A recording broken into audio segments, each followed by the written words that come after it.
अच्छा, सबसे पहले तो माजरत कि मैंने वीडियो लेक्चर थोड़ा लेट शेयर किया, क्योंकि मैं कल रिकॉर्डिंग करता रहा, पूरा दिन निकल गया रिकॉर्डिंग में।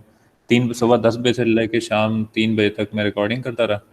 फिर उसको मैंने एडिटिंग पर लगाया, तो तकरीबन 1:30 से 4 बजे मैंने 4:30 पे एडिटिंग पर लगाया। तकरीबन उसने 2 घंटे एडिटिंग पे लग गए मेरे। रेंडरिंग होती रही वीडियो, पे उसके बाद अपलोडिंग की, तो वो रात को तकरीबन 8 बजे जाकर अपलोड हुई। फिर वो 1 तो घंटे में नहीं बना था।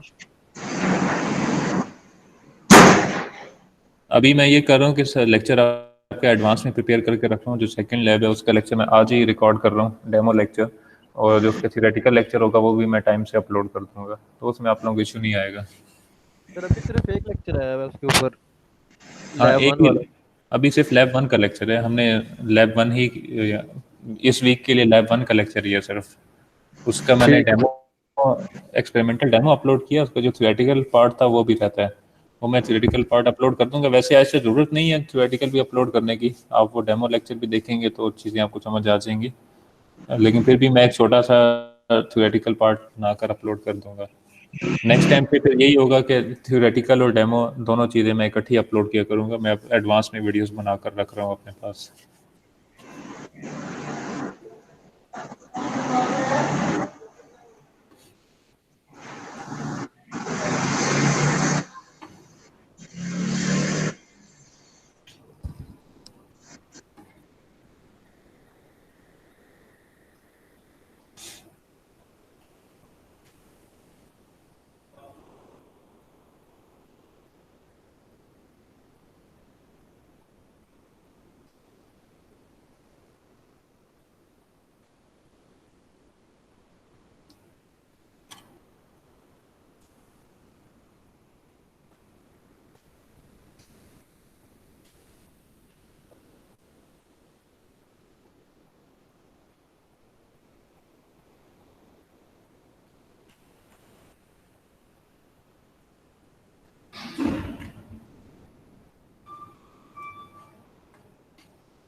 अपने क्लास फेलोज से कहें कि जल्दी से ज्वाइन कर लें।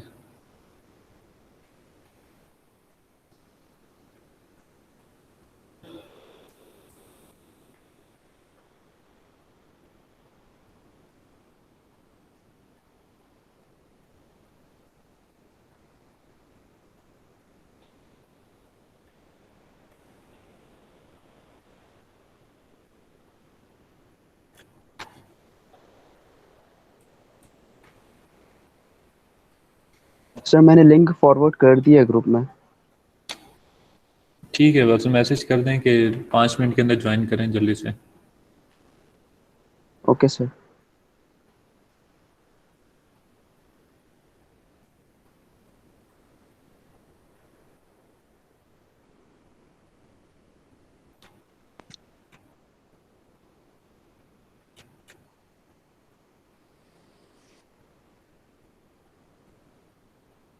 अस्सलाम वालेकुम। वालेकुम सलाम।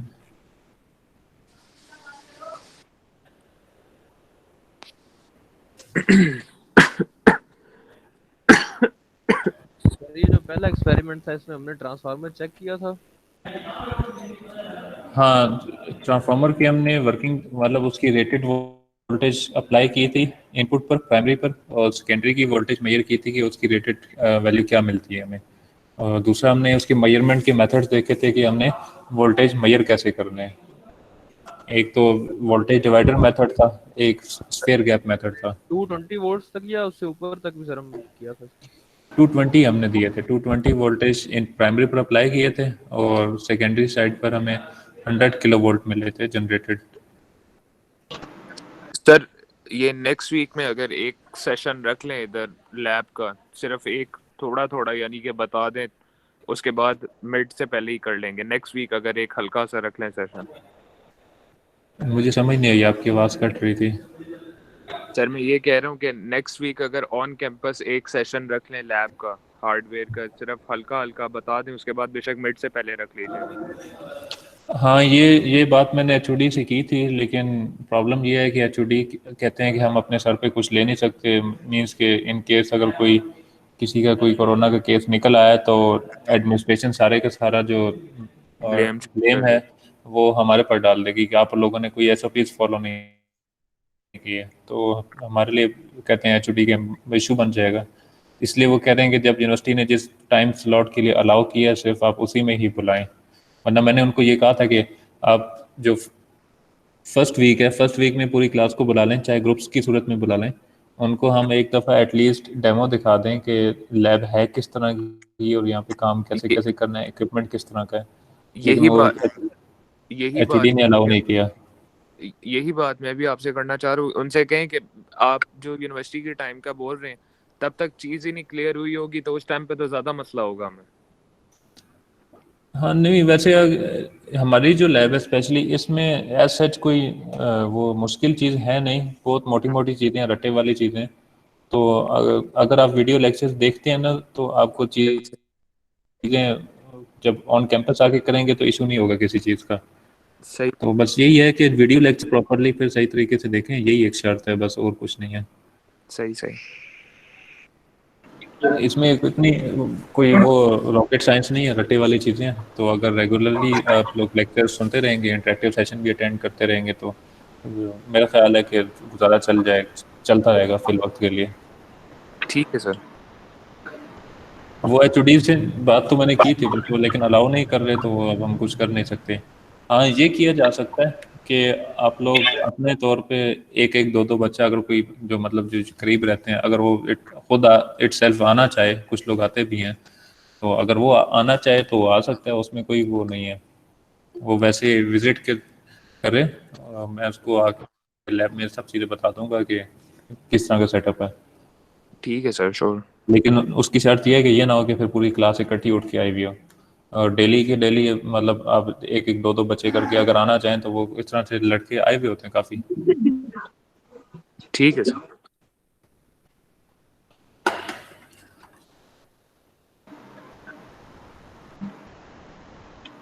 सर जो आपने फर्स्ट मेथड से जिसमें हमने वोल्टेज मेजर की थी, वोल्टेज डिवाइडर जो कैपेसिटर के थ्रू हमने किया था, हाँ जी सर उसको सर उसकी समझ नहीं आई कि वोल्टेज डिवाइडर तो बन गया, उसके जरिए हमने वोल्टेज कैसे मेजर की? नॉर्मली जो हाई वोल्टेज जो करंट होते हैं वो हम सीटीपीटी के जरिए मेजर करते हैं, तो वो हाँ, डिवाइडर बन गया, तो उससे आगे क्या प्रोसेस हुआ वो बता दें सर।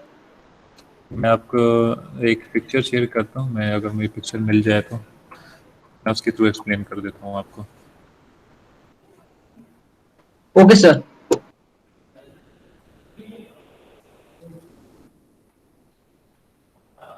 आप लोगों ने बाकी वीडियो पूरी देखी है? किसी को किसी और चीज़ में तो कोई इशू नहीं है? सर अभी पूरी तो नहीं देखी लेकिन आधी देख ली है सर। चलो एटलीस्ट ये तो समझ आया ना कि चल क्या रहा है। जी यस सर, सर। ये तो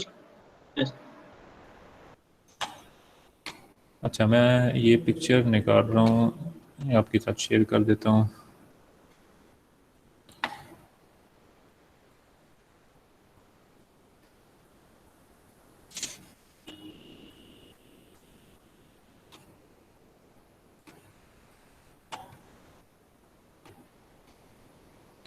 अच्छा, होपफुली आपको नज़र आ रही होगी डायग्राम।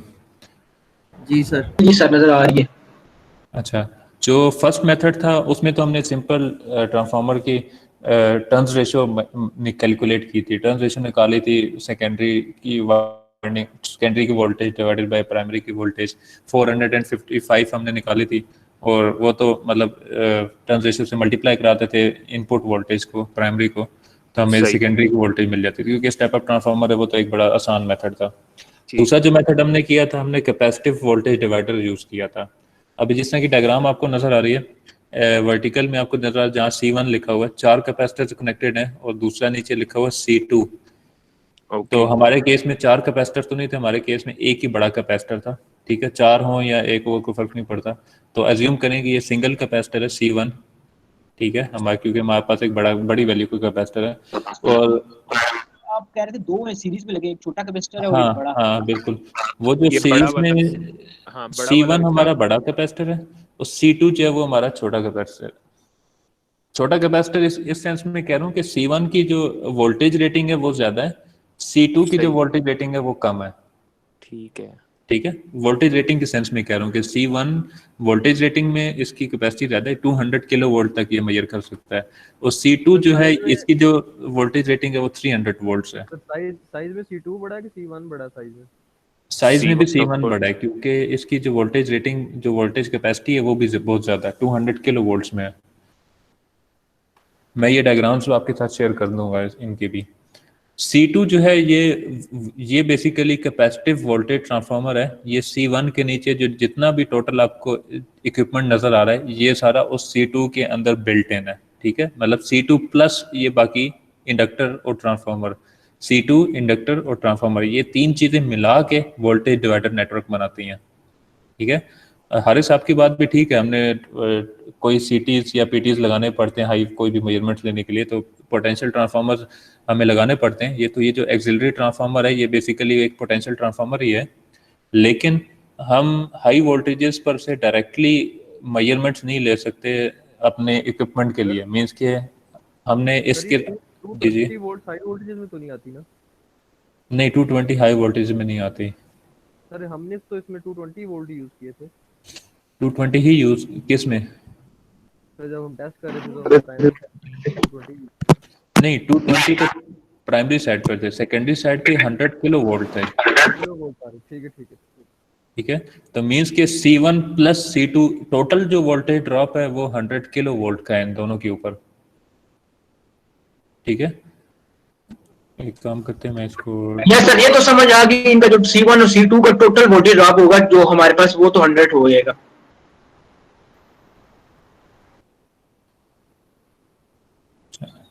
ठहरे ना, मैं साथ इसको एडिट में जाकर वो भी कर लेता हूँ थोड़ा। हाँ। अच्छा, मैं ये कह रहा हूँ कि टोटल ये वाला जो पॉइंट है पॉजिटिव और नेगेटिव, डीसी नहीं है हमारे केस में, मैं वैसे आपको पोटेंशियल बता रहा हूँ कि हाई पोटेंशियल और लो पोटेंशियल। इस केस में हमारे पास टोटल यहाँ पर जो पोटेंशियल डिफरेंस है वो 100 किलो वोल्ट का है। ठीक है, और उसमें से जो C1 की रेटेड कैपेसिटी है वो 200 किलो वोल्ट है, लेकिन मीन्स के वो तो उसकी रेटेड कैपेसिटी, हम वहां तक जा ही नहीं रहे। और C2 जो है इसकी रेटेड कैपेसिटी है 300 वोल्ट, 300 किलो में वोल्ट। नहीं 300 वोल्ट्स में है। ठीक है, ठीक। ये हम मैक्सिमम C2 पर अप्लाई कर सकते हैं। अब हमारे केस में C1 जो सर है ये, C2 वही था जो छोटा सा था साइड पे। हाँ बिल्कुल, वो सिल्वर कलर का जो हमने बॉटम पे लगाया हुआ था वो C2 था, और C1 हमारा बड़ा कैपेसिटर जो रेड कलर में था जिसके साथ हमने ब्लैक कलर की कनेक्टिंग लीड लगाई हुई थी। ठीक है, C1 वो वाला कैपेसिटर है बड़े वाला। हमारे केस में सिंगल कैपेसिटर था, यहाँ डायग्राम में 4 दिखाए हुए हैं। तो अब वोल्टेज डिवाइडर नेटवर्क हमने बनाया C1 और C2 के साथ। अब हम डायरेक्टली हाई वोल्टेज लाइन से वैल्यू, मींस के C2 के ऊपर वोल्टेज ड्रॉप तो 300 वोल्ट्स का मैक्सिमम आ रहा है, लेकिन हम ये 300 वोल्ट डायरेक्टली अपने वोल्ट मीटर को इनपुट नहीं दे सकते। ठीक है, हमने दरम्यान में कुछ आइसोलेशन प्रोवाइड करनी है ताकि हाई वोल्टेज से जब हम कनेक्शन ले रहे हैं तो हमारा कोई इक्विपमेंट डैमेज ना हो हाई वोल्टेज लाइन से। तो अब ये C2 के साथ हमने इंडक्टर को फिलहाल भूल जाएं। ठीक है, C2 के पैरेलल में हमने लगाया एक ट्रांसफार्मर। ट्रांसफार्मर क्या कर रहा है, ये आइसोलेटिंग ट्रांसफार्मर है, यूं समझ लें 1:1 ट्रांसफार्मर है। 1:1 मतलब नंबर ऑफ प्राइमरी टर्न्स और नंबर ऑफ सेकेंडरी टर्न्स ये दोनों बराबर हैं। ठीक है। जब ये दोनों रेशियोज मतलब दोनों की नंबर ऑफ टर्न्स बराबर है तो 1:1 ट्रांसफार्मर हो गया। जो प्राइमरी पर वोल्टेज हम अप्लाई करेंगे वही वोल्टेज हमें सेकेंडरी पर मिलेगी। ठीक है, तो इसका मतलब है कि जो वोल्टेज ड्रॉप C2 पर होगा वही वोल्टेज ड्रॉप हमें इसकी सेकेंडरी साइड पे मिलेगा। मींस कि यहाँ पर भी हमें 300 वोल्ट्स मिलेंगे मैक्सिमम। ठीक है, ठीक, सही है सर। अब ये जो 300 वोल्ट्स मिल रहे हैं यहाँ से हम लीड उठा ये के बात अपने repeat वोल्ट कर दे। मीटर को दे सकते सर ये हैं। बात रिपीट कर दे। अच्छा, मैं ये कह रहा था कि जो हमारे पास C2 पर वोल्टेज आ रहे हैं वो तो 300 वोल्ट्स आ रहे हैं ना मैक्सिमम। ठीक है, C2 पर हमने वोल्टेज डिवाइडर क्रिएट किया ना, तो C2 पर जो मैक्सिमम वोल्टेज ड्रॉप आ रहा है वो 300 वोल्ट का है, लेकिन हम डायरेक्टली किसी भी हाई वोल्टेज ट्रांसमिशन लाइन से वायर निकाल कर अपने इक्विपमेंट को डायरेक्टली नहीं लगा सकते, हमने दरम्यान में कुछ ना कुछ आइसोलेशन प्रोवाइड करनी है, ठीक है, ताकि हमारा इक्विपमेंट डैमेज ना हो ट्रांजिएंट्स के केस में, या कोई अगर C2 अगर ओपन सर्किट हो जाता है तो जितना टोटल पोटेंशियल आपने क्रिएट किया हुआ है 100 kV का, वो सारे का सारा आपके इक्विपमेंट को मिलेगा। तो हमने दरम्यान में कुछ आइसोलेशन प्रोवाइड करनी है कि फॉल्ट कंडीशन में वो आइसोलेशन आपके इक्विपमेंट की प्रोटेक्शन करे, ठीक है। तो हमने वो आइसोलेशन कैसे प्रोवाइड किया, हमने 1:1 का ट्रांसफार्मर यूज किया, इसके नंबर ऑफ प्राइमरी टर्न्स और number of secondary turns same है, तो जितने इसकी इनपुट पर वोल्टेज मिलेंगे उतने ही वोल्टेज इसके आउटपुट पर मिलेंगे, लेकिन इन दोनों के बीच में आइसोलेशन है, हमारे इक्विपमेंट का डायरेक्टली हाई वोल्टेज लाइन के साथ कोई लिंक नहीं होगा।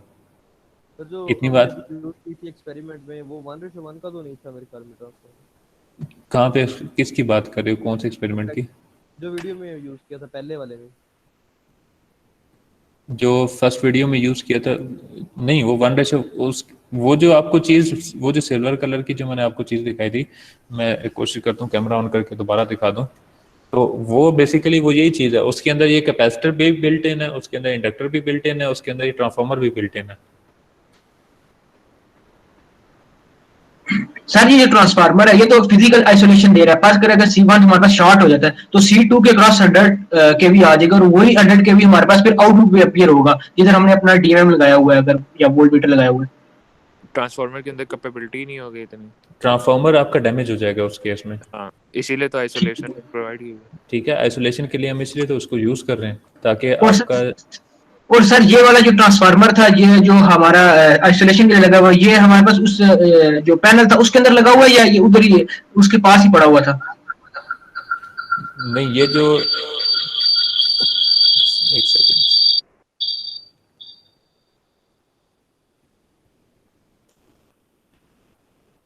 अच्छा वो मैं कह रहा था कि ये जो ट्रांसफार्मर है ये उसका बिल्ट इन ट्रांसफार्मर है, वो जो मॉड्यूल आपको मिलेगा लो वोल्टेज डिवाइडर, ये उसका बिल्ट इन ट्रांसफार्मर है। इसकी ये वाला जो आइसोलेशन ट्रांसफार्मर है, इसकी मैक्सिमम रेंज कहाँ तक होती है वोल्टेज विथस्टैंड करने की? इसकी मैक्सिमम रेंज उतनी ही है जितनी कैपेसिटर की बताई हुई है, मतलब 300 वोल्ट्स ही है। इस केस में तो 300 है ना, वैसे नॉर्मली भी 300 ही होती है।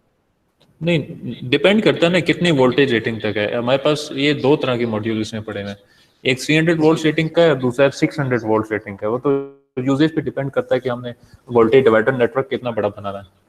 सर एक्सपेरिमेंट में हमें एक बड़ा कैपेसिटर था, एक छोटा कैपेसिटर था, वहां से वायर्स जा रही थी पैनल में, वहां पर हमें ये आइसोलेशन ट्रांसफार्मर नजर नहीं आता, ये पैनल के अंदर लगा हुआ है या उन कैपेसिटर के अंदर लगा हुआ है, किस जगह पे है ये सर?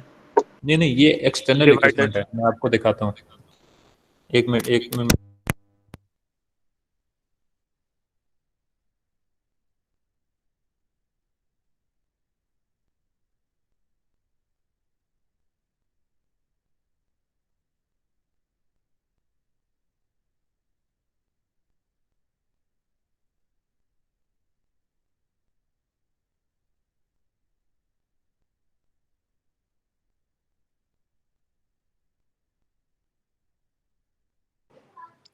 हारिस,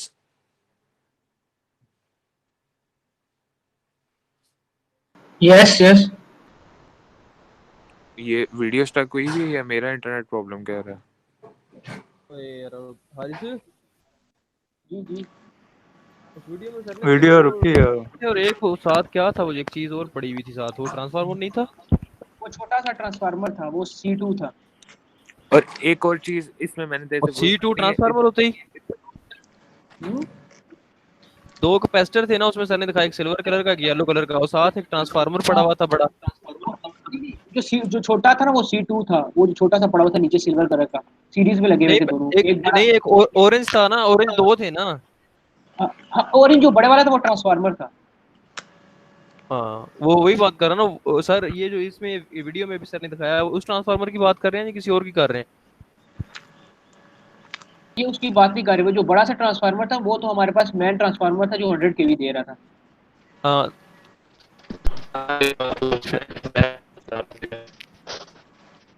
सर आपकी सर आपकी आवाज नहीं आ रही।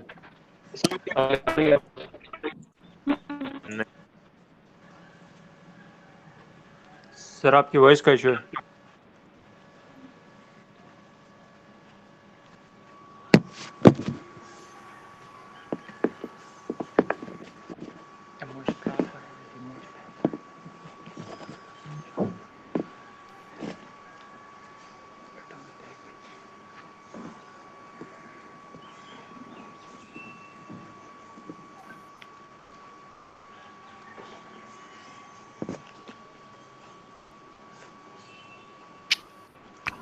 अच्छा, अब आ रही है मेरी आवाज़ आप लोगों को?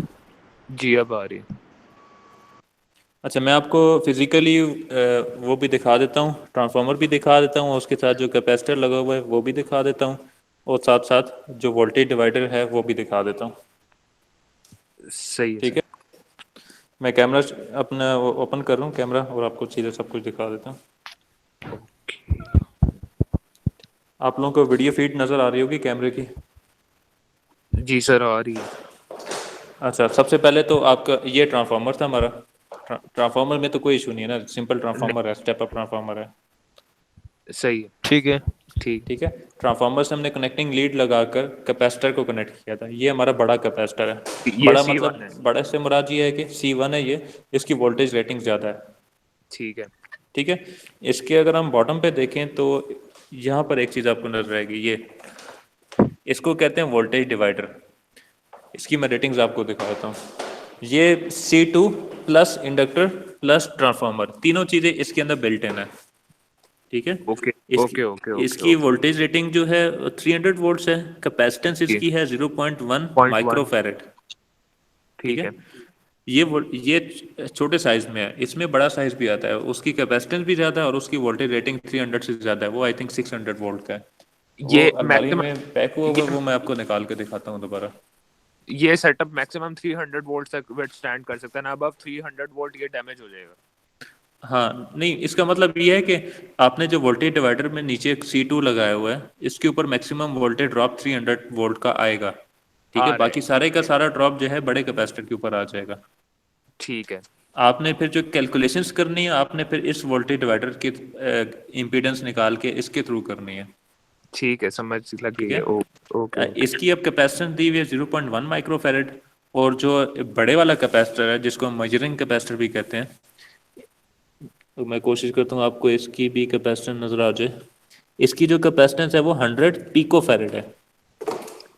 मींस के 100 केवी में से 300 आ रहे हैं इधर 0.1 वाले के अक्रॉस, बाकी के रिमेनिंग आ रहे हैं C1 के अक्रॉस।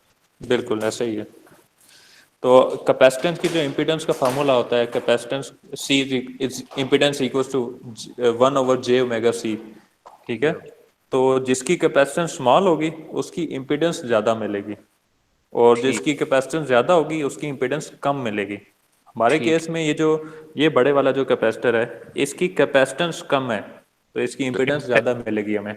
इसलिए वोल्टेज ड्रॉप भी ज्यादा है। ठीक है, इसीलिए इसके ऊपर वोल्टेज ड्रॉप ज़्यादा है। जो छोटा कैपेसिटर नीचे लगा हुआ जो वोल्टेज डिवाइडर में यूज़ हो रहा है, उसकी कैपेसिटेंस ज़्यादा है और उसकी इम्पीडेंस कम है, तो उसके ऊपर वोल्टेज ड्रॉप जो है वो कम आएगा। ठीक है सर। ठीक है, वो कम कितने है, मैक्सिमम 300 वोल्ट तक आएगा, मतलब 0 ठीक। to 300 वोल्ट आएगा। इसके साथ जो हमने लीड कनेक्ट की हुई है, ठीक है, ये लीड हमारी डायरेक्टली ये घूमकर जा रही है हमारे पैनल पे। आज मैंने लेक्चर रिकॉर्ड किया है, उसमें मैंने एक्सप्लेन किया हुआ है कि लीड्स कहाँ कहाँ कनेक्ट होती हैं। तो आज वाला मतलब लैब नंबर 2 का लेक्चर जब आप सुनेंगे तो उसमें आपको चीज़ें पता चल जाएंगी। मैं अभी दोबारा वैसे दिखा भी देता हूँ। एक चीज़ और आपको दिखा देता हूँ, एक और भी वोल्टेज डिवाइडर नेटवर्क है जो कि रेजिस्टिव है। जो पहले मैंने आपको दिखाया था वो कैपेसिटिव वोल्टेज डिवाइडर हम यूज़ कर रहे थे। ये वाला जो वोल्टेज डिवाइडर है ये रेजिस्टिव है, इसमें एक रेजिस्टेंस है 280 मेगा ओम की। ठीक है, और इसके साथ भी नीचे ऑप्शन दी हुई है छोटी एक रेजिस्टेंस कनेक्ट करने की, और वो कितने की है,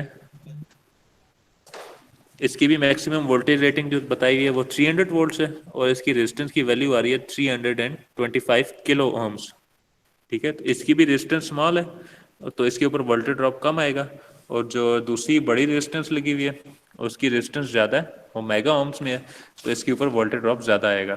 ठीक है, हम सर इसको वोल्टेज ड्रॉप को कम करते हैं और फिर इसको मीटर पर ले जाते हैं विद आइसोलेशन। सर ये जो बड़ी वाली रेजिस्टेंस लगी हुई है इसके ऊपर इतने हाई वोल्टेज ड्रॉप आ रहे होते हैं, इसके साथ हीट सिंक वगैरह इसके अंदर ही है। हाँ, वो सब कुछ मतलब इसके ये ऑयल कूल्ड होते हैं, इनके अंदर ऑयल भरा हुआ है। अच्छा सही। अच्छा, तो अब चीज़ें क्लियर हुई हैं वोल्टेज डिवाइडर कैसे काम करेगा? जी जी सर। सर अब ठीक सही है, क्लियर हुआ है सर। वो असल में थियोरेटिकल लेक्चर मैं नहीं रिकॉर्ड कर सका था ना, तो इसलिए आपको थोड़ी सी कन्फ्यूजन हो रही है। उसमें ये सब चीज़ें मैंने डिस्कस करनी थी, वो इंशाल्लाह मैं आज या कल वो भी अपलोड कर दूंगा। तो नेक्स्ट वीक में जो आपका ट्रांसफार्मर आगे इंटरेक्टिव सेशन होगा, कैसे कनेक्ट है इसके साथ? क्या चीज़? ट्रांसफार्मर जो है सर, जो हमने चेक करना है जी, वो कैसे कनेक्ट आएगा इसके साथ? ये सिंपल इसकी लीड के साथ कनेक्टेड है। ये ट्रांसफार्मर की जो ऊपर वाली बॉडी है यही इसका पैरेलल में? कि पैनल की बात कर रहे हैं या कैपेसिटर की बात कर रहे हैं? सर सर नहीं वो सर, मैं ट्रांसफार्मर की कर रहा हूँ ना ट्रांसफार्मर। सर। आइसोलेशन तो चलो उसके अंदर ही हो गया ना, C2 के अंदर ही है सारा कुछ। वो तो उसकी बिल्ट इन है, वो सब कुछ इसी और जो सिल्वर ब्लॉक वायर के है सर, बिल्ट इन बड़ा है। ट्रांसफार्मर जो वायर है सर, हाँ, ये वाला, ये सर सीरीज में कनेक्ट है या पैरेलल में इनके साथ? पैरेलल में कनेक्ट है ना, जाहिर है ट्रांसफार्मर से जो भी ठीक आपने आउटपुट कनेक्शन लेने पैरेलल में लेंगे। ठीक है। ठीक है, कनेक्शन के लिए ये कनेक्शन लीड यूज कर रहे हैं। तो ये जो ट्रांसफार्मर की सर बॉडी है ये इटसेल्फ मतलब फेज है ये पूरा। ठीक है, हमने जो सर भी जो कनेक्शन लेना है एक्सेल इसी से लेना। सर जो हमारा ट्रांसफार्मर आइसोलेशन इसकी जो आउटपुट है इस पे हम फिर तो हम कोई भी डीएमएम किसी डीएमएम से भी मेजर कर सकते हैं वो आउटपुट वोल्टेज। हाँ, डीएमएम से मेजर कर सकते हैं, लेकिन वो इशू ये होगा कि आपने उस वोल्टेज को कन्वर्ट करना है वापस किलो वोल्ट्स में। तो हमारे पास जो हाँ मीटर है वो वो प्रोग्रामेबल है। हम यहाँ से वो ऑटोमेटिकली उसमें ऑफसेटिंग्स है वोल्टेज डिवाइडर की, वहाँ पे कांस्टेंट वैल्यू उसको फीड इन कर देते हैं। वो यहाँ से मैक्सिमम 0 to 300 जो भी वैल्यू रीड कर होगा डिवाइडर की उसको कन्वर्ट करेगा वोल्टेज डिवाइडर के फार्मूले से स्केल अप करके किलो वोल्ट्स में वैल्यू बता देगा। सर अब ये सर जो मेरा अगर हमारा ये वाला ट्रांसफार्मर है, ये चार सर रीडिंग्स ले लें और उसके मुताबिक हम फिर रेशन निकाल लें कि हमारे पास डिफरेंस इतने का आ रहा है, फिर हम उसके बाद एक्यूरेट मेजर कर सकते हैं डीएमएम से भी। हाँ, डीएमएम से कर सकते हैं, लेकिन आइसोलेशन बहुत ज़रूरी है, लेकिन वो रिकमेंडेड नहीं है। ये आपको लो वोल्टेज सिग्नल तो दे देगा, लेकिन फिर भी मैं रिकमेंड नहीं करूंगा कि आप इसके साथ नॉर्मल डीएमएम लगाएं। सर इस वाले ट्रांसफार्मर को सर क्योंकि इनपुट जो C2 से मिल रही है किस वाले ट्रांसफार्मर को? सर, ये जो वायर पड़ा है। ये वाला? हाँ, मैं वो बता रहा हूँ, ये transformer plus inductor plus capacitor, ये तीन चीज़ें इसी ब्लॉक के बीच में ही हैं। सर ये ठीक है, इनपुट दे रहा है ना अगले ट्रांसफार्मर को, बड़े ट्रांसफार्मर को? ये बड़े ट्रांसफार्मर से इनपुट ले रहा है यूजिंग वोल्टेज डिवाइडर। ठीक हो गया। ठीक है, मतलब मेन ट्रांसफार्मर के साथ पहले बड़े वाला ट्रांसफार्मर कनेक्टेड है, ये लीड आ रही है, और इसके सीरीज में फिर वो छोटे वाला ब्लॉक कनेक्टेड है। ठीक है। और सर हम इसका आउटपुट किसके क्रॉस ले रहे हैं फिर? आउटपुट आगे स्केल कहाँ पे हो रहा है? इसका जो आउटपुट है वो हम इस लीड के थ्रू ले रहे हैं ना, ये आउटपुट हमें यहाँ से दे रहा है और ये हम पैनल पे लेके जा रहे हैं, वो वहाँ मीटर पर चेक कर रहे हैं। ठीक ठीक। ठीक हो गया, ठीक हो गया। ठीक है, ये फिर इसकी कि सर ये कनेक्टिंग लीड है। ट्रांसफार्मर एज ए सोर्स काम कर रहा है, जो बाहर ट्रांसफार्मर बड़ा पड़ा हुआ है। हाँ बिल्कुल ऐसा ही है। ठीक हो। अच्छा, और किसी का कोई क्वेश्चन, किसी का कोई कंफ्यूजन तो नहीं है? सर ये अभी अभी आपने सर ये क्या बताया था उतार के सर? वो उसकी कनेक्टिंग लीड थी जो हमने मेजरमेंट्स लेनी है ना, यस सर। जो वोल्टेज डिवाइडर जिस कैपेसिटर, छोटे कैपेसिटर के अक्रॉस हमने मतलब कैपेसिटर के साथ इंडक्टर लगाया, फिर आगे ट्रांसफार्मर लगाया। अब हमने उस यस आइसोलेटिंग ट्रांसफार्मर की सेकेंडरी साइड पे मेजरमेंट्स लेनी है ना, तो वो मेजरमेंट यस लेने के लिए ये लीड्स हैं। ठीक है, ठीक। और ये लीड है, ये यहाँ पर कोई ओपन हुई भी पड़ी नहीं है वैसे, मैं आपको दिखा देता हूँ। ये लीड शील्डेड होती है, मीन्स के जिस तरह आपने देखा होगा घर में जो केबल वाली लीड्स आ रही होती है, केबल आ रही होती है टीवी केबल, उसकी अगर आप ऊपर से रबड़ उतारें तो उसके अंदर शील्डिंग होती है प्रॉपर। वायर यस में सर। वायर के अंदर शील्डिंग होती है, अंदर सबसे नीचे एक कॉपर की एक सिंगल थ्रेड होता है, उसके ऊपर प्लास्टिक इंसुलेशन होती है, फिर फिर उसके अराउंड फिर दोबारा से एक सिल्वर की शील्डिंग होती है, मतलब सिल्वर के वो एक मैश सा बना होता है, जाला सा बना होता है, और उसके ऊपर दोबारा रबड़ की कोटिंग होती है। ठीक है, तो इसमें भी वही चीज़ है। इसमें एक तरह की केबल और है विदाउट रबड़ कोटिंग, एक केबल पड़ी हुई है, मैं वो दिखा देता हूँ तो आप लोग को ज़्यादा अच्छा आइडिया हो जाएगा।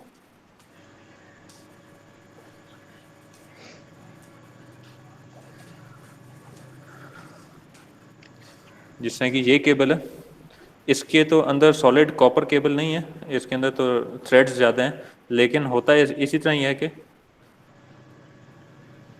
फोकस नहीं हो पा रहा, होती इसी तरह है, बीच में आपकी सॉलिड कॉपर की केबल होगी और उसके ऊपर इंसुलेशन होगी, और उसके सबसे टॉप पे फिर इस तरह का मैश बना होता है। ठीक है, इसको ब्रेडेड केबल भी कहते हैं, मैश केबल भी कहते हैं, जो जिस तरह मर्जी इसको पुकार लें।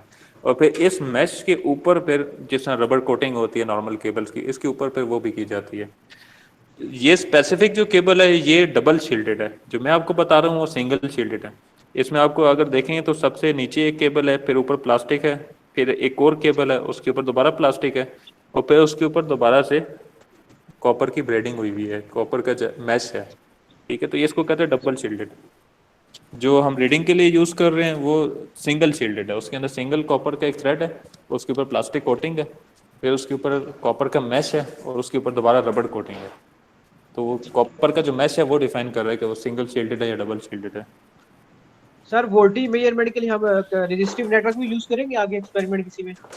हाँ, रेजिस्टिव नेटवर्क यूज़ करेंगे, वो मैंने अभी थोड़ी देर पहले दिखाया इसीलिए था क्योंकि हमने यूज़ करना है आगे, जो लैब नंबर 2 है उसमें यूज़ हो रहा है वो। Okay sir. ये भी मैंने लैब नंबर 2 का ही सर्किट पैच किया हुआ है। अच्छा, एक चीज़ थर्ड पार्ट भी था, उसके बारे में आपने कुछ सवाल नहीं पूछा। स्फेयर गैप भी हमने यूज़ किया था, वहाँ तक वीडियो लगता है किसी ने देखी नहीं है। सर मैंने देखी है लेकिन पूरी नहीं देखी, अभी देख रहा था।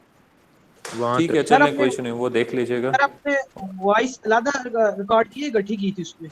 इकट्ठी की है रिकॉर्ड, वो एक वीडियो में एक जगह पर जाकर थोड़ा सा मसला हो गया था, उसमें डिले आ गया था वॉइस में और वीडियो में, तो वो एक सर पॉइंट डिले पर ही है। है, बाकी वो एक जगह पर ही है, अच्छा बाकी किसी जगह पे नहीं है।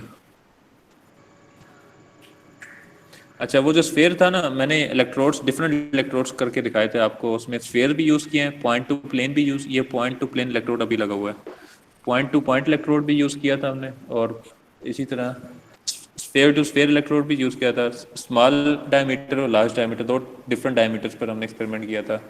तो उसका मकसद ये था कि अगर हमारे पास लेट सपोज ये मेजरिंग कैपेसिटर नहीं है, वोल्टेज डिवाइडर नेटवर्क भी नहीं है, अब तो हम रीडिंग कैसे लेंगे, हमें कैसे पता चलेगा कि सेकेंडरी साइड पे वोल्टेज कितने जनरेट हो रहे हैं।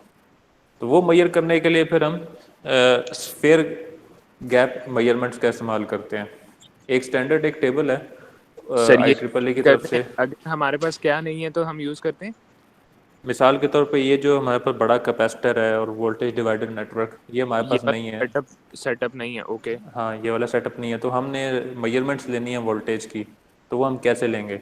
वो फिर हम ऐसा करते हैं कि IEEE ने एक स्टैंडर्ड टेबल बनाया हुआ है कि अगर आप स्फेयर टू स्फेयर दो इलेक्ट्रोड्स अगर आप लें, उनके दरमियान में गैप सेटिंग्स डिफरेंट उन्होंने दी हुई हैं कि फॉर एग्जांपल आपने 10 मिलीमीटर्स का गैप रखा हुआ है दो स्फेयर्स के बीच में, और आप वोल्टेज बढ़ाते जाएं, सेकेंडरी की वोल्टेज बढ़ाते जाएं, एक टाइम ऐसा आएगा कि उन स्फेयर के बीच में जो भी डाइलेक्ट्रिक मीडियम है, हमारे केस में तो एयर है, एयर के अंदर ब्रेक डाउन हो जाएगा। ब्रेक डाउन क्यों होगा? क्योंकि उन दोनों स्फेयर्स के, उन दोनों इलेक्ट्रोड्स के बीच में एयर आयनाइजेशन। आयनाइज हो जाएगी, उस आयनाइजेशन की वजह से करंट को सर एक पाथ मिल जाएगा और वो फ्लैश ओवर हो जाएगा, जिस तरह की आसमानी बिजली गिरती है, सेम वही फिनोमेना है।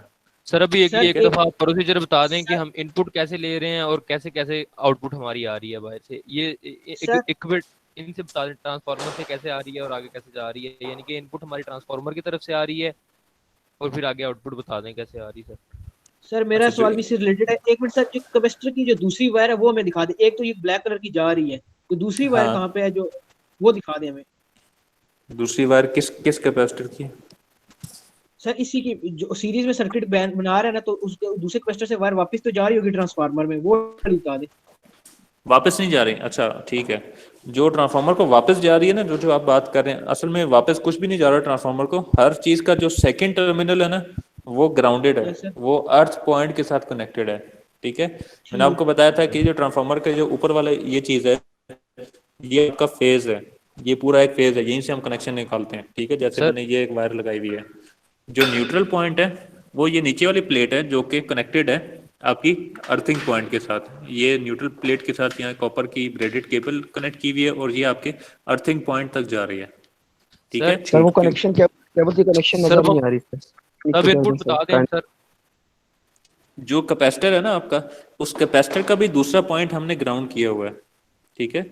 ये देखें, ये दूसरा पॉइंट है, ये न्यूट्रल के साथ कनेक्टेड है, न्यूट्रल और अर्थ दोनों कॉमन है, ठीक है। ठीक है। ये कॉपर की स्ट्रिप के साथ हर चीज न्यूट्रल पॉइंट के साथ कनेक्टेड है, और ये जा कहाँ रही है, जो हमारी अर्थिंग पिट है नीचे, ग्राउंड इलेक्ट्रोड जो हमने इंसर्ट किए हुए वहां तक जा रही है। इसका मकसद ये है कि हमें न्यूट्रल पॉइंट पे एग्जैक्ट 0 वोल्ट मिलने चाहिए, और उसके उस 0 वोल्ट के रेफरेंस से फिर हम हाई वोल्टेजेस मेजर करते हैं। ठीक है। तो सर जी, ये सर अब हम इनपुट कैसे दे रहे थे? जब हम इनपुट दे रहे थे ऑपरेटर से, बायर से, सर वो इनपुट हम इसकी प्राइमरी साइड पे दे रहे थे ट्रांसफार्मर की, हाँ, डायरेक्ट वो प्राइमरी साइड पर दे रहे हैं। ये जो डायरेक्ट। केबल, ये वाली और जो जो केबल नजर आउटपुट आ आ रही है, रही ये थी, ट्रांसफार्मर केबल है। इनपुट और भी सर जो आउटपुट आ रही थी हमारी, आउटपुट आ रही थी वो हमारी वो इन सीरीज वाले कैपेसिटर के साथ कनेक्टेड थी। हाँ, जो आउटपुट आ रही है वो हमारे इस बड़े कैपेसिटर से कनेक्टेड है। ठीक इनपुट है। जो ले वो ये 220 इसकी ले रहे केबल है। हैं लाइन टू और जो हम न्यूट्रल। आउटपुट ले रहे हैं सर, वो छोटे वाले कैपेसिटर के क्रॉस ले रहे हैं। हाँ, जो आउटपुट ले रहे हैं वो हम छोटे कैपेसिटर के क्रॉस ले रहे हैं। ठीक है। कुछ चीज़ें कुछ समझ आने शुरू हुई हैं, कुछ चल क्या रहा है यहाँ पे, हो क्या रहा है। Yes sir. सर एक अर्थिंग से रिलेटेड सवाल है सर। अर्थिंग के लिए हमारे पास लाजमी है कि जो ट्रांसफार्मर का न्यूट्रल है वो अर्थ हुआ हो, बिल्कुल जो बिल्कुल। पीछे। वो इसलिए कि अगर आप वो फेयर टू फेयर वाला एक्सपेरिमेंट, जो थर्ड पार्ट है एक्सपेरिमेंट का, वो अगर आप देखेंगे तो जब फ्लैश ओवर हो रहा है, तो फ्लैश ओवर होने के बाद जो वोल्टेजेस हैं वो सारी की सारी ग्राउंड हो जाती हैं। ठीक है। वो जो रिटर्न पाथ है, वो रिटर्न पाथ प्रोवाइड करने के लिए ग्राउंड ही टर्मिनल यूज किया जाता है। आपने वो क्योंकि आप वो जो फ्लैश ओवर होता है वो एनर्जी कहीं पे डेसिपेट नहीं हो रही, वो एनर्जी एयर में से गुजर के डाइलेक्ट्रिक मीडियम में ब्रेक डाउन हो रहा है, उस एयर में से गुजर के फ्लो कर रही है। अगर वही एनर्जी हम रिटर्न करके न्यूट्रल पाथ में दे दें, मतलब जो ट्रांसफार्मर का न्यूट्रल है, अर्थ में ना प्रोवाइड करें, न्यूट्रल में प्रोवाइड करें, तो ट्रांसफार्मर को एक तरह से आपने शॉर्ट सर्किट कर दिया, तो ट्रांसफार्मर तो डैमेज हो जाएगा। सर, तो सर मेरा उसको जो क्वेश्चन हमने, है वो अ,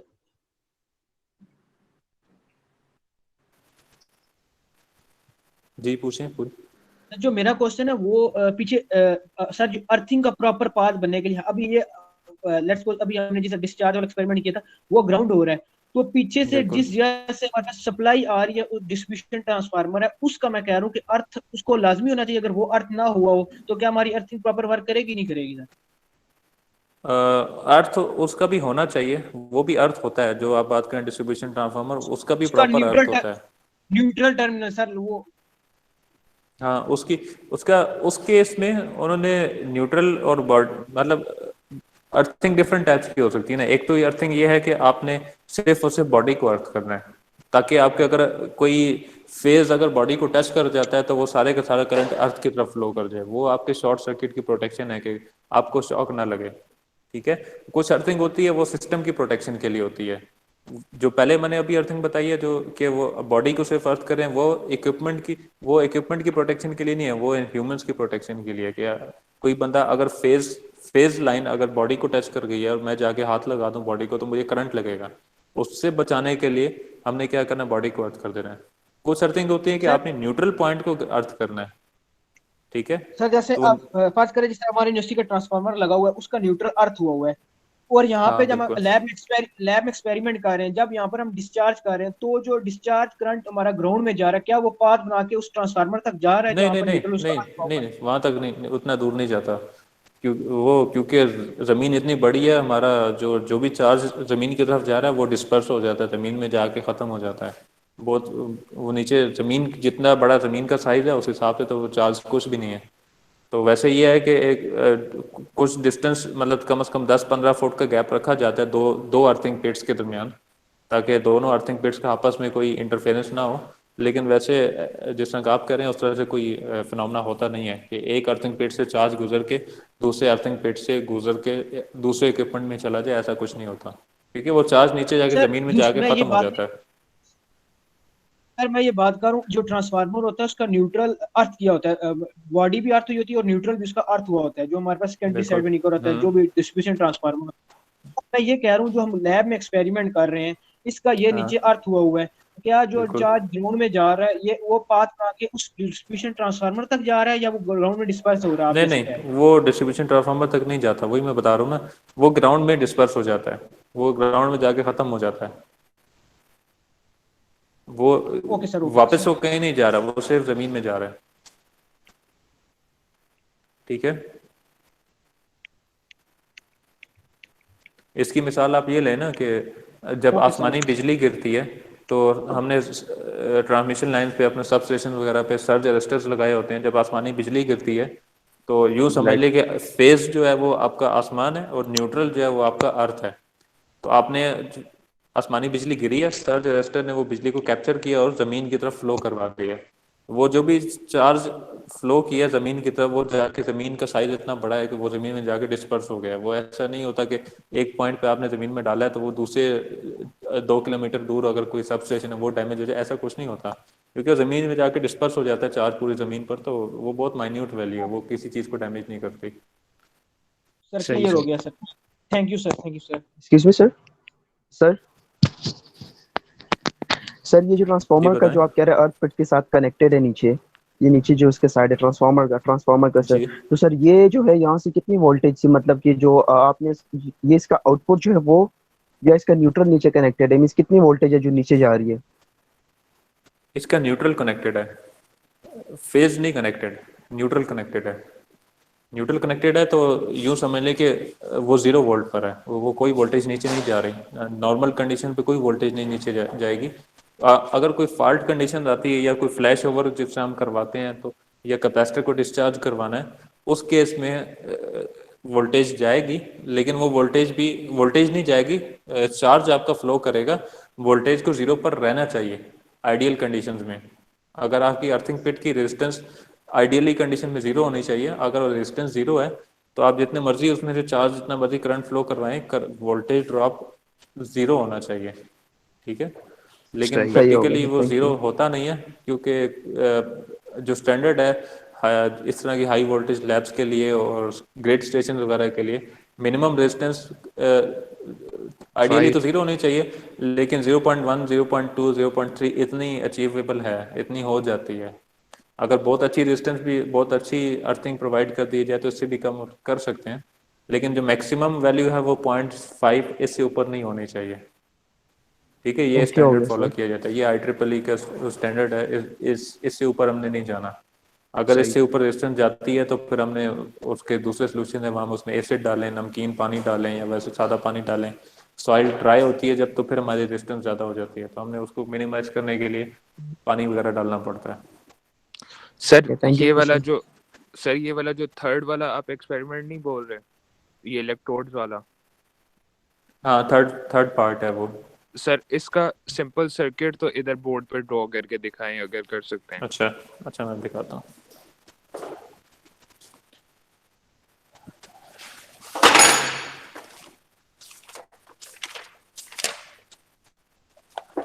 बोर्ड पर ड्रा कर दूं या मैनुअल पर दिखा दूं? सर जैसे बेहतर समझ आ जाए। मैं आपके साथ स्क्रीन शेयर कर देता हूँ, उसमें ज़्यादा इजी, बेटर समझ आएगा आपको।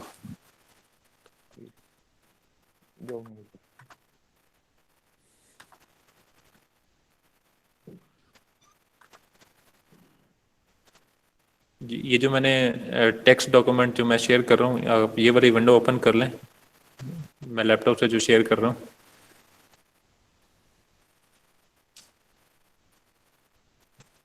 नज़र आ रही है आप लोगों को diagram, circuit diagram? No sir.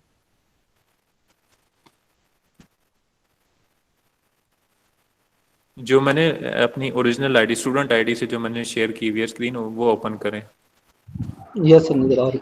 ठीक है। तो अब इसमें अगर आप देखें तो 2 सर्किट्स दिए हुए हैं। जो लेफ्ट वाला सर्किट है, ये वो सर्किट है कि आपने एक कैपेसिटर लगाया हुआ है और नीचे वोल्टेज डिवाइडर लगाकर मेजरमेंट्स लिए हैं, ठीक है। और जो राइट वाला सर्किट है, इसमें वोल्टेज डिवाइडर भी आपको शो किया हुआ है और इसके साथ साथ स्फीयर गैप भी शो किया हुआ है, ठीक है। ठीक है। हमने जो मेजरमेंट्स लेनी है वो यूजिंग स्फीयर गैप्स लेनी है, ये यूजिंग वोल्टेज डिवाइडर नहीं लेनी। जो थर्ड पार्ट है उसकी बात कर रहा हूँ। मीन के थर्ड पार्ट के लिए वोल्टेज डिवाइडर नेटवर्क एज्यूम किया हुआ है कि एग्जिस्ट नहीं कर रहा। आपकी रीडिंग्स लेने के लिए मैंने फिर भी यहाँ पे लगाया हुआ है, लेकिन एज्यूम करें कि एग्जिस्ट नहीं करता, तो फिर स्फीयर गैप से आप रीडिंग्स कैसे लेंगे? वो एक टेबल है, यहाँ मैंने एक एग्जांपल के तौर पे टेबल लगाया हुआ है। ये एक्यूरेट मतलब हमारे लैब के लिए तो नहीं है, लेकिन मैंने फिर भी एक लगा दिया। इस टेबल में इन्होंने बताया हुआ है कि स्फीयर गैप का स्पेसिंग क्या हो और स्फीयर गैप के डायमीटर्स क्या क्या हो। फॉर एग्जांपल जो फर्स्ट रीडिंग है उसने बताया हुआ कि 50 मिलीमीटर स्पेसिंग हो और 50 सेंटीमीटर्स का डाया हो स्फीयर का, तो 138 किलो वोल्ट पर जाके फ्लैश ओवर हो जाएगा, ठीक है। इसके लिए उन्होंने स्टैंडर्ड कंडीशन अज्यूम की हुई है कि रूम टेम्परेचर और रूम प्रेशर के ऊपर ये वोल्टेज आपको मिलेगी। इतने वोल्टेज अप्लाई करेंगे 50 सेंटीमीटर्स पर और 50 मिलीमीटर स्पेसिंग पर, तो आपका फ्लैश ओवर हो जाएगा। ठीक है। तो हमारे केस में मैं आपको ये कह रहा हूँ कि एज्यूम करें कि आपके पास वोल्टेज डिवाइडर नेटवर्क नहीं है, तो आपने स्फीयर गैप्स को यूज करना है मेजरमेंट्स लेने के लिए। वो ठीक है। कैसे लेंगे? आपने 50 आपने टेबल में देखा 50 मिलीमीटर की स्पेसिंग है, आपने 50 मिलीमीटर की स्पेसिंग रखी, वोल्टेज बढ़ाते गए, एक टाइम आएगा कि फ्लैश ओवर हो जाएगा। तो आपने ये एज्यूम कर लिया कि मेरी रूम कंडीशंस वही हैं जो कि टेबल के लिए यूज की गई हैं, मेरा भी 50 मिलीमीटर स्पेसिंग पे फ्लैश ओवर हो गया, टेबल भी बता रहा है कि 50 मिलीमीटर पे फ्लैश ओवर होगा, तो कितने वोल्टेज होंगे? तो इसका मतलब सर है जो कि सर्किट मैंने, हमने पैच किया है ये वो वाला सर्किट है सर? हाँ ये वही वाला सर्किट है। सर इसमें सेकंड बड़े वाला कैपेसिटर किधर है सर? वो ये दूसरा जो वाला। जो लिखा हो ना HV 1.22, ये जी जो सर। कर्सर में आपको ये बड़े वाला कैपेसिटर, और ये वो जो छोटे नीचे वाला सर? डॉटेड लाइन आपको दिखाई हुई, ये वोल्टेज डिवाइडर नेटवर्क है। मतलब इसने वो शो नहीं किया, लेकिन यहाँ पर वो कनेक्ट होता है, जो वोल्टेज डिवाइडर कैपेसिटर मैंने आपको सिल्वर शो किया था, ठीक हो गया। ठीक है, वो इस पॉइंट पर कनेक्ट होता है। ठीक है, मैं ये बता रहा था आपको कि आपने 50 मिलीमीटर स्पेसिंग रखी, वोल्टेज बढ़ाते गए, एक टाइम आया कि फ्लैश ओवर हो गया, ठीक है। और फ्लैश ओवर होने के बाद आपको नहीं पता कि वोल्टेज कितनी थी फ्लैश ओवर हुआ। तो अब आपने टेबल को रेफर किया, टेबल में देखा कि 50 मिलीमीटर के अगेंस्ट क्या वोल्टेज होनी चाहिए थी स्टैंडर्ड, जिस पर फ्लैश ओवर होना था। तो वहाँ टेबल में लिखा हुआ कि अगर आपने 50 मिलीमीटर स्पेसिंग रखी तो 138 30 किलो किलो वोल्ट वोल्ट। पे फ्लैश ओवर होगा। तो इसका मतलब है कि आपको कंफर्म हो गया कि अब इस टाइम पर जो मैंने वोल्टेज अप्लाई की हुई थी वो कितनी थी, 138 किलो वोल्ट थी। सर सही इसमें है। हमें फिर छोटे कैपेसिटर का वोल्टेज निकालना पड़ेगा एंड पे, जो डिवाइडर के लिए यूज हुआ है। हाँ सर वो भी ऐड करना पड़ेगा, क्योंकि ये जो हमारा लगा हुआ है, ये जो स्फीयर गैप वाला, ये तो हमारे बड़ा कैपेसिटर क्रॉस लगा हुआ है। जी, ये ओवरऑल लगा हुआ है, दोनों के पैरेलल में लगा हुआ है, ये टोटल फेज और न्यूट्रल के बीच में लगा हुआ है, इसमें दोनों कैपेसिटर्स काउंट हो रहे हैं। Okay sir, okay sir. ठीक है, आप लोग को वो समझ आइए कि स्फीयर गैप से कैसे मेजरमेंट लेनी है, जो अभी मैंने एक्सप्लेनेशन दी है सारी। जी सर, स्फीयर गैप से समझ आ गई है। ये स्फीयर गैप का चार्ज डिस्चार्ज किधर करवा रहे हैं आप, ये नहीं समझ आई। देखो, स्फीयर जिस गैप की जो टॉप वाली साइड है वो तो सेकेंडरी के फेज के साथ कनेक्टेड है, और जो बिल्कुल बॉटम वाली साइड है वो ग्राउंड के साथ कनेक्टेड है। ठीक ठीक हो गया, ठीक हो ठीक गया। है, तो जब हम वोल्टेज बढ़ाते जाएंगे फेज टू ग्राउंड या फेज टू न्यूट्रल जो भी है, क्योंकि ग्राउंड और न्यूट्रल कॉमन है, तो जब आप वोल्टेज बढ़ाते जाएंगे तो एक टाइम इतना आएगा कि दरमियान में एयर की आयनाइजेशन इतनी ज़्यादा हो जाएगी कि एक स्फीयर से दूसरे स्फीयर में कंडक्शन पाथ बन जाएगा एयर में इलेक्ट्रॉन्स की वजह से। तो एक स्फीयर से दूसरे स्फीयर में करंट फ्लो करेगा। सही है सर, ये ठीक लैब है, में ये वाला। हाँ ये लैब में की है ना, ये जो थर्ड पार्ट जो मैं कह रहा हूँ, जो डेमो लेक्चर में था जो कल मैंने अपलोड किया, उसमें ये एक्सपेरिमेंट है। नहीं नहीं नहीं, आपसे ये कह रहा हूँ कि हम जिस टाइम लैब अटेंड करेंगे हम ये करेंगे ये वाला हाँ लेक्चर। हाँ, वो तो आपने सब एक्सपेरिमेंट करने हैं, जब ऑन कैंपस आप आएंगे तो सारे एक एक चीज़ करेंगे आप लोग, उसकी टेंशन ना लें। अभी बस थ्योरेटिकल समझ लेंगे इसमें ये वर्किंग कैसे हो रही है इसकी। और इस केस में देखें अगर, तो कोई रेजिस्टर आपको नज़र नहीं आ रहा ना कहीं पे सीरीज में ट्रांसफार्मर के स्फीयर गैप के बीच में कोई रेजिस्टर नहीं लगा हुआ। नहीं। ठीक है, इसका मतलब है कि जब कंडक्शन पाथ क्रिएट होगा और करंट फ्लो होगा दोनों स्फीयर्स के बीच में, तो पैनल को ऐसे महसूस होगा कि यहाँ पे शॉर्ट सर्किट हो गया, आपका फेज और न्यूट्रल शॉर्ट सर्किट हो गया, क्योंकि पहले दोनों स्फीयर के बीच में इंसुलेशन मीडियम था, एयर थी, अब वो इंसुलेटिंग नहीं रहा, अब वो कंडक्शन पाथ बन गया। तो आपने as a short circuit create कर दिया दोनों स्फीयर के बीच में, उनको शॉर्ट कर दिया यूँ समझ लें। तो वो पैनल को ये डिटेक्ट होगा कि यार पता नहीं 138 किलो वोल्ट अप्लाई किए हुए थे और वो शॉर्ट सर्किट हो गया, phase two neutral phase two ground short circuit create हो गया, और तो ऑटोमेटिकली वहाँ पे फॉल्ट डिटेक्ट करेगा और आपकी वोल्टेज को, प्राइमरी की इनपुट वोल्टेज वो जीरो कर देगा। ठीक हो गया। ठीक है, ये चीज़ भी मैंने उसमें वीडियो लेक्चर के सबसे एंड पर जाके पैनल का जो रिएक्शन है, पैनल किस तरह से रिएक्ट करता है, वो सबसे एंड पे जाके दिखाई हुई है। ये जैसे ही फ्लैश ओवर होता है पैनल को ये महसूस होता है कि शायद यहाँ पे ना phase two neutral short circuit हो गया, तो पैनल ऑटोमेटिकली प्राइमरी की वोल्टेज जीरो कर देगा।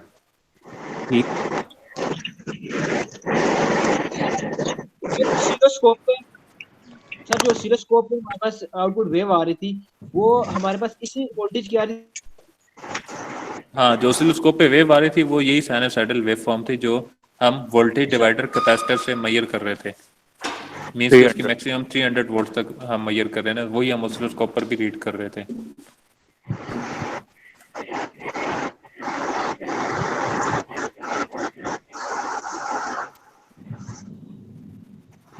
हारिस, ये किसके माइक में लगा हुआ है? नमान आपके नुमान माइक में इशू आ रहा है, आप अपना माइक ऑफ कर दें।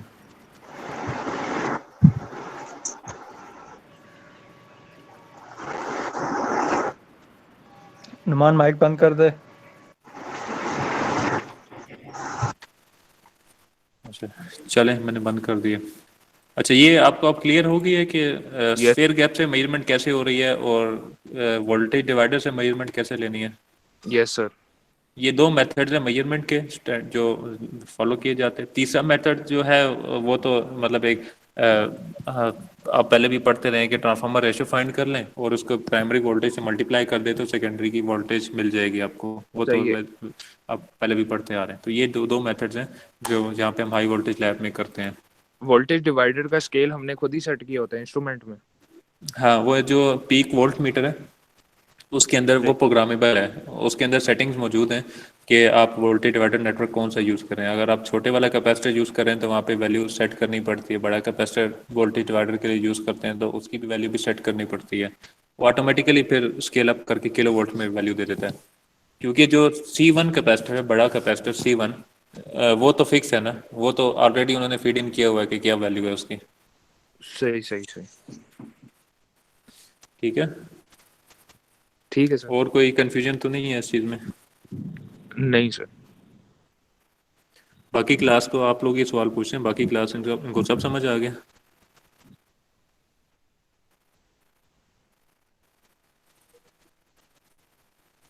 जी सर।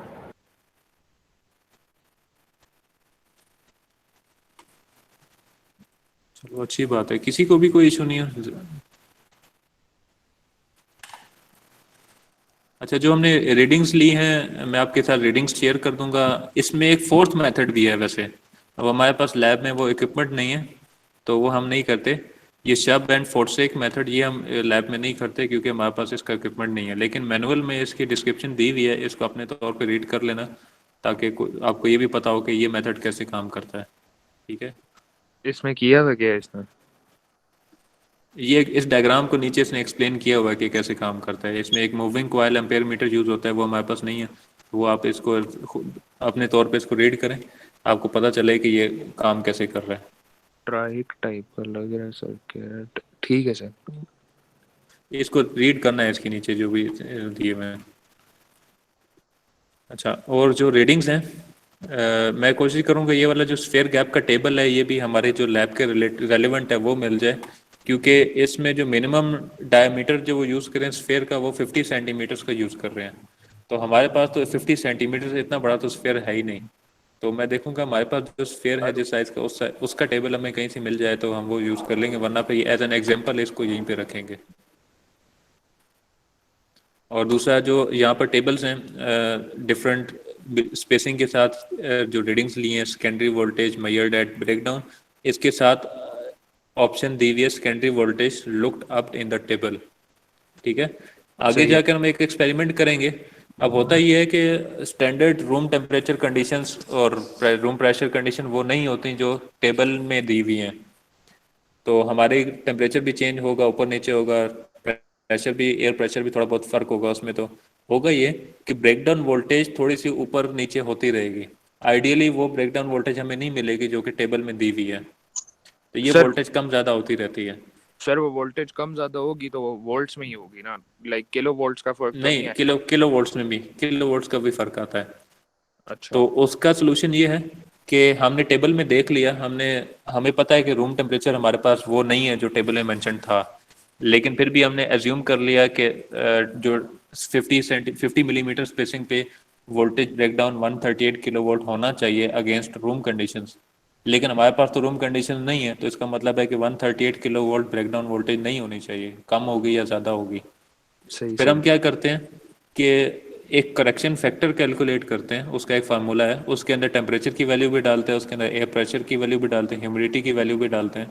तो वो एक करेक्शन फैक्टर दे देगा, उसको हम यूज़ करेंगे, मल्टीप्लाई करेंगे जो वोल्टेज रेटिंग टेबल में दी हुई है उसके साथ, तो हमें आंसर मिल जाएगा कि हमारी कंडीशन के मुताबिक क्या होनी चाहिए थी ब्रेकडाउन वोल्टेज। तो वो हमें एक्यूरेट वैल्यू फिर मिल जाएगी। ठीक है, मैंने यहाँ पर दो कॉलम्स बनाए हुए हैं टेबल में, एक तो वो है जो हम टेबल में लुकआउट करेंगे, एक वो है जो हम मेजर कर रहे हैं साथ साथ वोल्टेज डिवाइडर नेटवर्क से। मैंने आपको ये बताया था कि हमने एज्यूम किया, मैंने प्रोसेस समझाने के लिए आपको ये कहा था कि एज्यूम करें कि वोल्टेज डिवाइडर नेटवर्क आपके पास नहीं है, तो आप टेबल में लुकअप कर लेंगे, वो तो हमने कर लिया।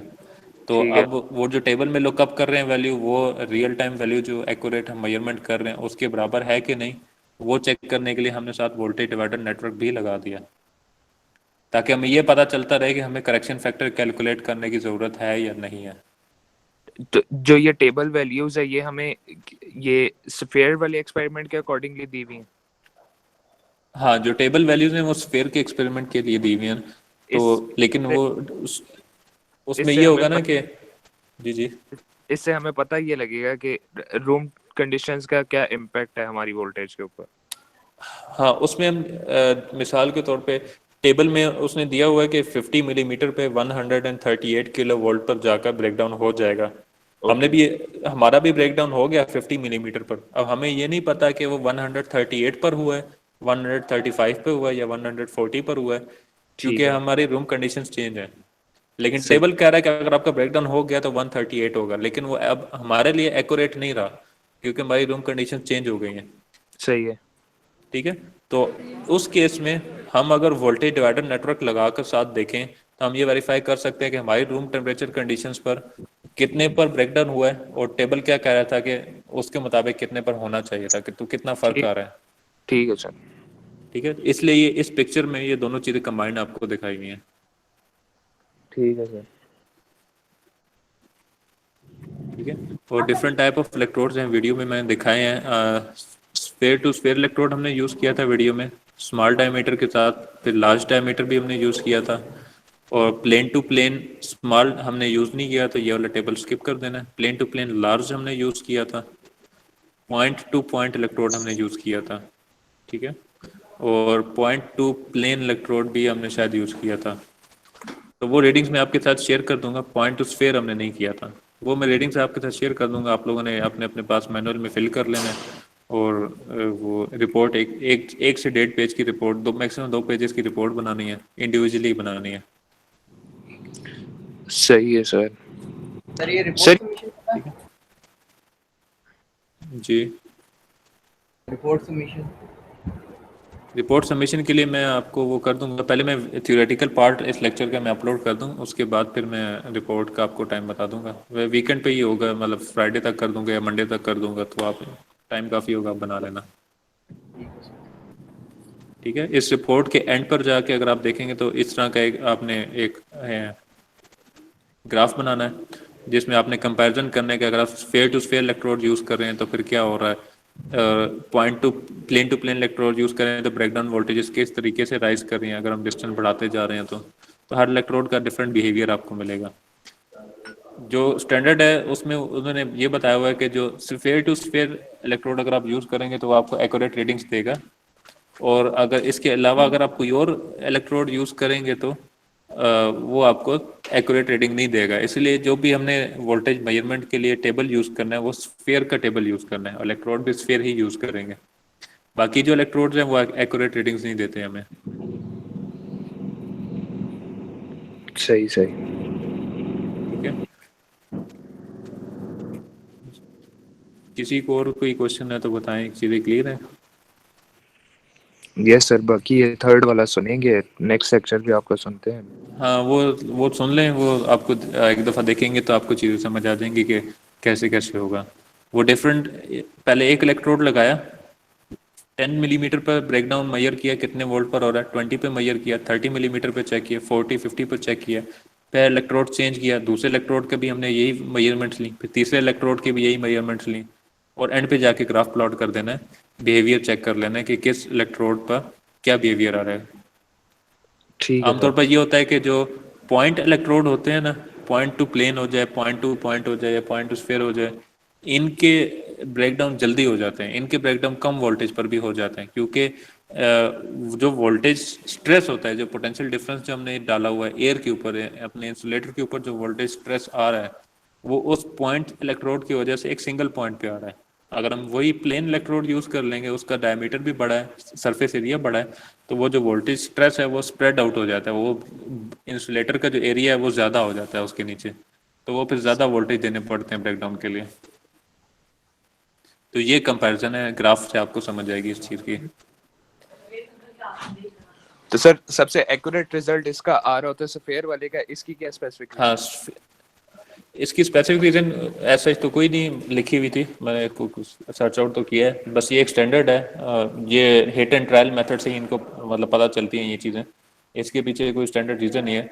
बस रीज़न यही है कि जो अगर हम पॉइंट इलेक्ट्रोड यूज़ करते हैं तो वो उसमें इंसुलेटर के ऊपर, जो इंसुलेटर जो हमारी एयर है उसमें हमारा वोल्टेज स्ट्रेस बहुत ज़्यादा होता है, ब्रेकडाउन जल्दी हो जाता है उसमें। ठीक है, अगर करना चाहें तो उससे भी कर सकते हैं, पॉइंट इलेक्ट्रोड से भी कर सकते हैं, सिलेंड्रिकल इलेक्ट्रोड से भी कर सकते हैं, लेकिन उसके लिए अलग टेबल उनको बनाने पड़ेंगे, अलग स्टैंडर्ड्स उनके लिए डिफाइन करने पड़ेंगे, करेक्शन फैक्टर्स डिफाइन अलग करने पड़ेंगे। तो सबसे इजीएस्ट जो है वो स्फेयर वाला है, तो क्योंकि वो क्लोज टू जो रियल वैल्यूज हैं उसके क्लोज टू वैल्यूज हमें मिल जाती हैं उससे। ये टेबल वैल्यूज पढ़ी हैं इनकी आपके पास?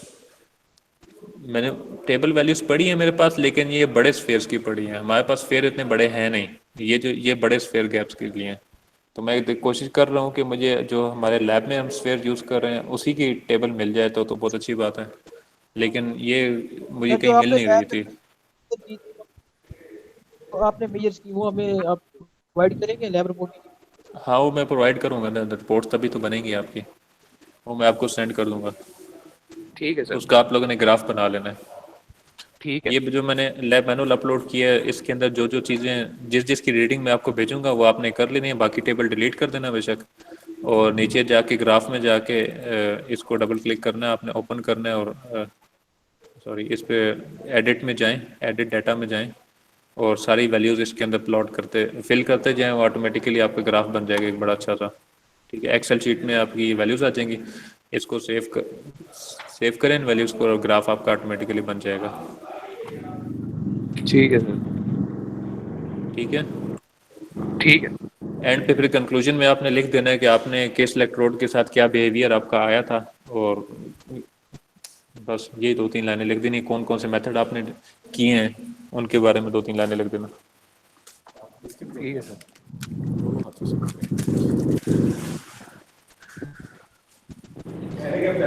चलें, किसी की कोई क्वेरीज नहीं है तो अपनी अपनी आईडीज जिनकी रह गई हैं वो कमेंट्स में सेंड कर दें और फिर मीटिंग एंड कर देते हैं। Sir 1 minute, 170।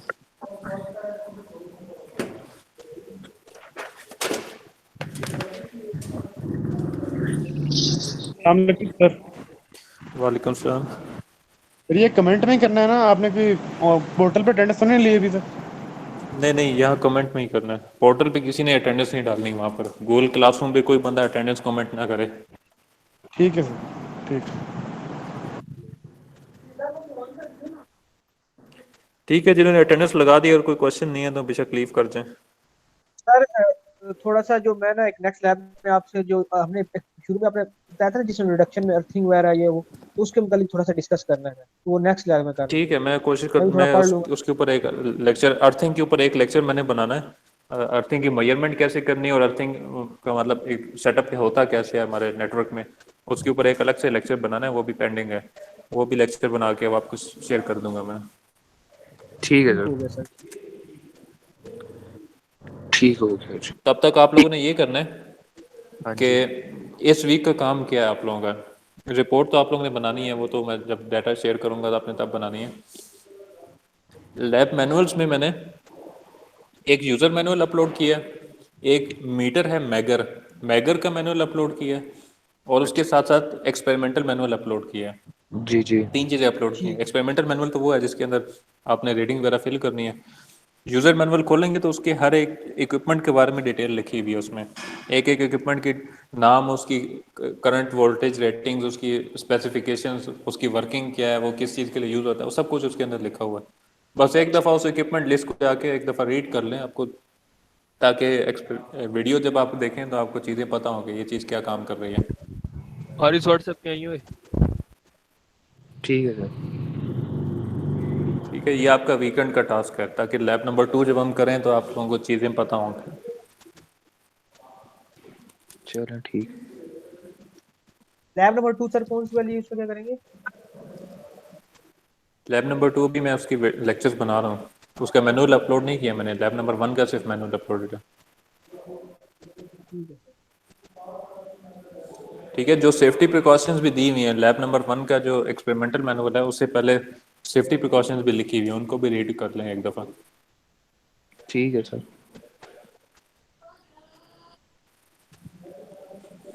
चलिए ठीक हारिस है, किसी को कोई इशू नहीं है तो फिर एंड करते हैं। ठीक है सर, ये इससे लैब से नहीं है इशू। हारिस जी जी ये जी अभी तक बोले। कितने लेक्चर्स अपलोड किए हैं टोटल? पास नहीं है, समझ नहीं दोबारा। कंप्यूटर नेटवर्क वाली मैम मुझे ने समझ कितने नहीं आ रही क्या लेक्चर किए हैं अभी तक?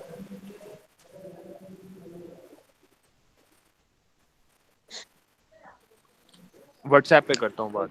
कह रहे कंप्यूटर नेटवर्क वाली मैडम ने कितने लेक्चर अपलोड किए हैं?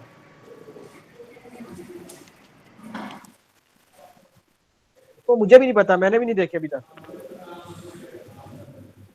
ये चलो बातें आप आपस में अरे बाद में कर लेना, मैं मीटिंग तो एंड करूँ, मीटिंग ठीक तो है लीव सर। कर जाएं। ठीक है सर। सर आप मेरी और इस व्हाट्सएप पे आई ओके, हुए। अल्लाह अल्लाह हाफिज़।